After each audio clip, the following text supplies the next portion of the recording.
ఉన్నారు. అప్పుడు పార్థసారథి గారు కూడా ఉంటే ఒక మీటింగ్ పెట్టారు సెక్రటేరియట్లో. అప్పుడు నేను రాజకీయాల్లో లేనప్పుడు నేను కూడా వెళ్ళి ఆ రోజు కలసడం జరిగింది. అంటే మనం ఏం చేయాలనేది కూడా మనం ఒక అవగాహన లేదు, మనకు చాలా మందికి అవగాహన లేదు. ఇవాళ వచ్చి నాకు నామినేటెడ్ పోస్ట్ వేసేయనట్టు, లేకపోతే వాళ్ళు వచ్చి నాకు ఎమ్మెల్యే టికెట్ ఇచ్చేయనట్టు. ఎమ్మెల్యే టికెట్ ఇవ్వాలంటే కింద ఎంత కష్టపడాలి, కింద ఎన్ని ఇబ్బందులు పడాలి, అర్ధరాత్రులు నిద్రలేని రాత్రులు గడిపిన పరిస్థితులు ఉంటాయి. మన వాళ్ళు జరుగుతుంటే అన్యాయం మీద పోరాడాల్సినటువంటి పరిస్థితులు ఉంటాయి. అయితే రాబోయే కాలంలో తప్పకుండా లీడర్షిప్ని ఎంకరేజ్ చేసే దాంట్లో పూర్తి బాధ్యత తీసుకుంటాం. మన వాళ్ళకి ఎక్కువ లీడర్లుగా ఎదిగితే అక్కడ ఎమ్మెల్యే టికెట్ ఇప్పించే దాంట్లో కానీ, వాళ్ళకి నామినేటెడ్ పదవులు ఇచ్చే దాంట్లో కానీ తప్పకుండా వేదిక మీద ఉన్నటువంటి పెద్దలందరూ కూడా ఐకమత్యంగా ముందుకు వెళ్తామని కూడా మరొకసారి తెలియజేస్తాం.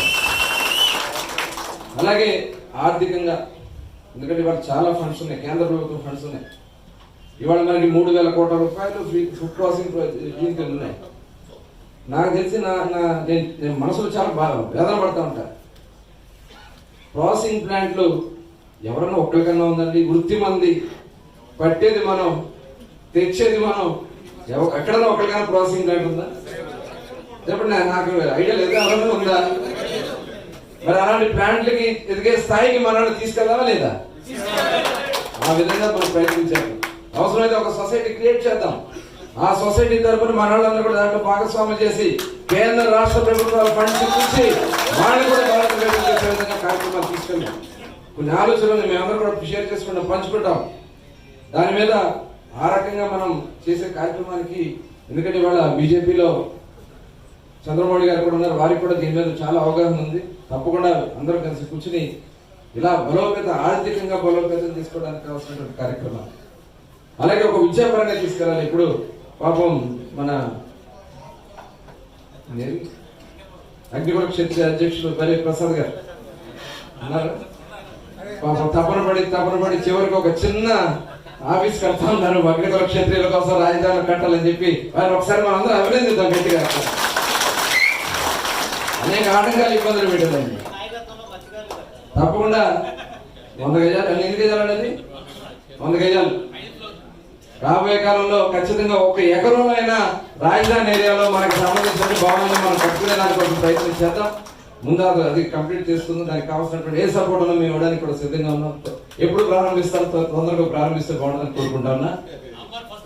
November 1st week. Okay, thank you. అట్లాగే ఇంకా మనం చేయాల్సినటువంటి, ఎందుకంటే నేను చెప్పేది ఇవాళ హైదరాబాద్లో ఆర్యవైశ్య భవన్ ఉంటుంది. అందులో ఐఏఎస్ ట్రైనింగ్స్ జరుగుతాం. ఐఏఎస్ కానీ ఐపీఎస్ కానీ ఇట్లా ఉన్నత చదువుకునే వాళ్ళ కోసం అక్కడ ఒక సపరేట్గా ఒక చదివిస్తూ ఉంటారు. వాళ్ళు ఉండడానికి కనీసం అట్లాంటి పరిస్థితి ఎక్కడ లేదు.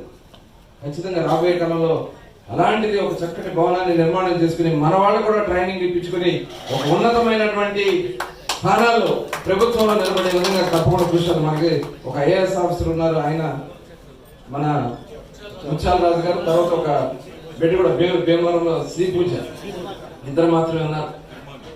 కానీ తెలివితేటలు మనం అమోఘం. ఎందుకంటే చేప ఎక్కువ తింటాం కాబట్టి చేప తిన్న వాళ్ళకి ఎక్కువ తెలివితేటలు ఉంటాయి. రాబోయే కాలం తప్పకుండా దాని గురించి కూడా ఆలోచన చేసుకుని విద్యాపరంగా, ఆర్థికంగా, రాజకీయంగా కూడా తీసుకెళ్లే దాంట్లో తప్పకుండా మేమందరూ కూడా పాత్ర తీసుకున్నది. ఇవాళ మోపుదేవి గారు ఒక మంచి నిర్ణయం తీసుకున్నారు. ఈ వేదిక ద్వారా తెలుగుదేశం పార్టీలో జాయిన్ అవుతుందని చెప్పినందుకు వారికి హృదయపూర్వకంగా ధన్యవాదాలు. తప్పకుండా